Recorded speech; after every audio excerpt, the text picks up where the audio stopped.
কইছি আমি সংখ্যায় উঠছি এমনি আমার হার্টের সমস্যা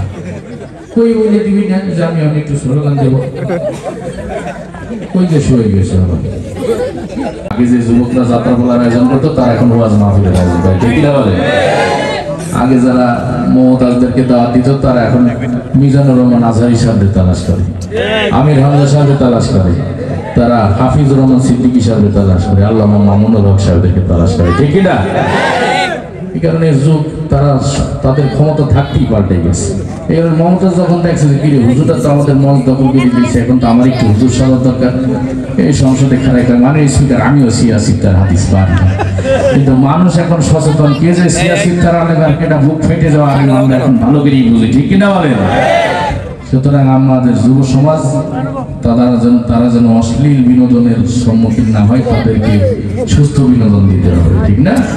বিজয় দিবস স্বাধীনতা দিবস বিয়ে স্বাধীন সময় আসলে সামাজিক কিছু অনুষ্ঠান আছে ওই অনুষ্ঠানগুলোতে আমরা অশ্লীল অনুষ্ঠানের আয়োজন না করে এরকম ইসলামিক অনুষ্ঠানের আয়োজন করবো তাহলে তারা বুঝবে যে আনন্দ ইসলামের মধ্যেও আছে ইসলামের আনন্দ হলো আল্লাহ রাসূলের গুণগান শুনে আনন্দ পাওয়া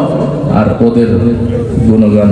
হলো প্রেমিক প্রেমিকার গুণগান গিয়ে আনন্দ পাওয়া দুইটার মধ্যে পার্থক্য আছে ঠিক না এই মেসেজটা যুব সমাজের কাছে পৌঁছানোর জন্য এইরকম আয়োজন মাঝামধ্যে করা দরকার ঠিক না তারা যেহেতু অশ্লীল গান গায় তাদের অনুষ্ঠানে আল্লাহর গজব নাজিল হয় আর আমরা যেহেতু আল্লাহ রাসূলের গুণগান গাই আমাদের অনুষ্ঠানে আল্লাহর রহমত নাজিল হয় ঠিক কিনা ঠিক যে কইলেন আজ পর্যন্ত দেখছেন যে মমতাজের কনসার্টে ঠাড়া বসে গজব বসে দেয়া তো নাই আসলে খালি আমরা মনে করি যে গজব মানে আসমান থেকে ধুম করে একটা ঠাড়া মেরে সব ধ্বংস হয়ে যাবে এটাই গজব গজব খালি একটা জিনিসের নাম না গজব বিভিন্ন ভাবে আসতে পারে ঠিক না এই যে তার ক্ষমতাচ্যুত হয়ে গেছে এইটাই একটা গজব এরকম বিভিন্ন ভাবে প্রাকৃতিক ভাবে চলে আসে উদাহরণস্বরূপ একটা মঞ্চে তারা গান বলতে গেছে তাদের গান গাওয়ার সিস্টেম হলো যে মূল শিল্পী সে হারমোনিয়াম নিয়ে বসে পাশে একজন ঢোল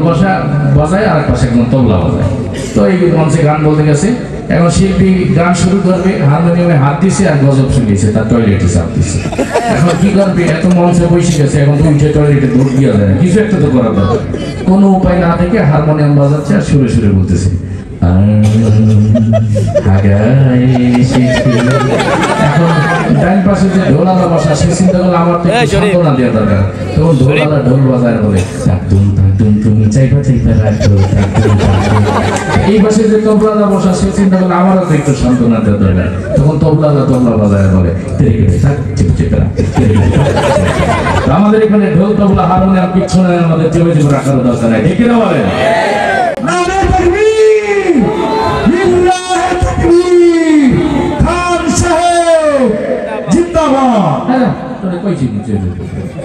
আমি সংখ্যায় উঠছি এমনি আমার হার্টের সমস্যা কই বলে দিবি না যে আমি একটু স্লোগান দেবো কই দেশ হয়ে গেছে আমার যাই হোক আমরা গান উপভোগ করি আল্লাহ রাসূলের সামনে গান শুনতে থাকি আমি ওইটি আছি সালাতের মতো ওই যে বিয়ের বাড়িতে কোরমা পোলাও খাইতে খাইতে যখন ফ্যাটি গ্যাস্ট্রিকে নাড়াচাড়া দেয় দুইটা শশা সালাদ খেলে আবার রুচি ফিরে চলে আসে ঠিক না আমরা এই যে আমরা আপনাদের কুমিল্লার সন্তান আমাদের এগিয়ে সারা দেশের জনপ্রিয় দেশের বাইরেও তাদের জনপ্রিয়তা আছে তাদের গান শুনবো আমার বন্ধু নাজমুল আছে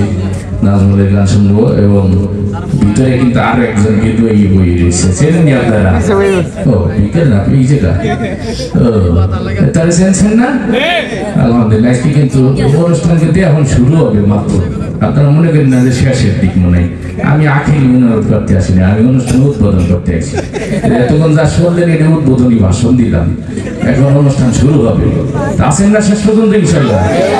আমি আর কি সালাদ দিয়ে যাবো ওই একটু পর যখন দেখবো দর্শক কোথায় গেছে ঘুম ঘুম ভাব আমি এসে একটু সালাদ দিয়ে ঘুম ভেঙে দিয়ে যাবো ঠিক আছে না তো আমি মনে আপনাদের গানের মাঝখানে চলে গেছি না জানুয়ারি দিতে আচ্ছা সবাই মিলে ঢাকা না অনুষ্ঠান হবে দর্শক মেলা দেখছেন কোটি কোটি দর্শক আমরা নাসিদে চলে যাই আর আমি আসতে আসি কারণ আমি জিরিয়ে দিই